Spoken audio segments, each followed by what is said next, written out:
बिस्मिल्लाहिर्रहमानिर्रहीम। नाज़रीन अस्सलाम वालेकुम। मैं सैयद फ़ातिर शहीद एक बार फिर न्यूज़ टीवी के प्रोग्राम ट्रेंडिंग न्यूज़ के साथ हाज़िर खिदमत। ट्रेंडिंग न्यूज़ आज की इम्पोर्टेंट न्यूज़, वज़ीर आज़म का इत्तेमाद का वोट।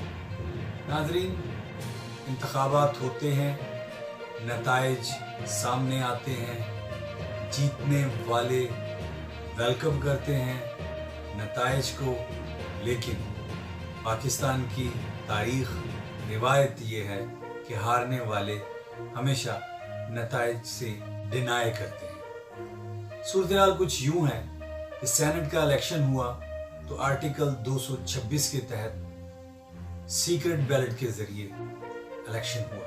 इंतखाबात कोई भी हों नाज़रीन, उनका नतीजा कुछ भी सामने आए, लेकिन हर नतीजे को हौसले के साथ, हिम्मत के साथ, जुर्रत के साथ कबूल करना चाहिए। लेकिन कुछ पाकिस्तान की तारीख और रिवायत ऐसी नहीं है। सियासी जमातें हों या इदारे, वहाँ पर एक ऐसी रिवायत कायम होनी चाहिए।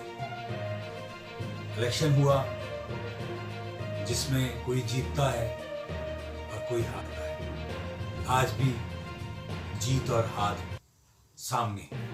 इलेक्शन के नताइज कबूल करना और उन्हें तस्लीम ना करना, उन पर तनकीद करना, ये हमारी सियासत का हिस्सा बन चुका है।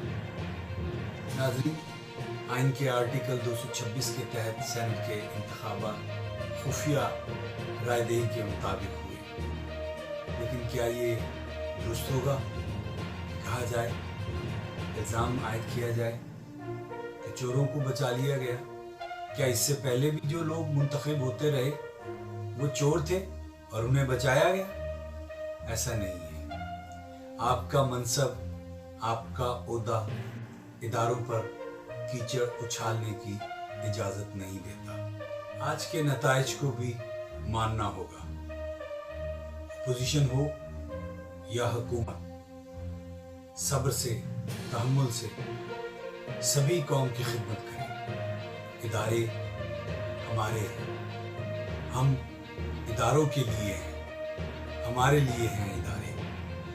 और हमारी इज्जत, हमारी रिस्पेक्ट इसी में है कि हम इदारों की इज्जत और रिस्पेक्ट करें।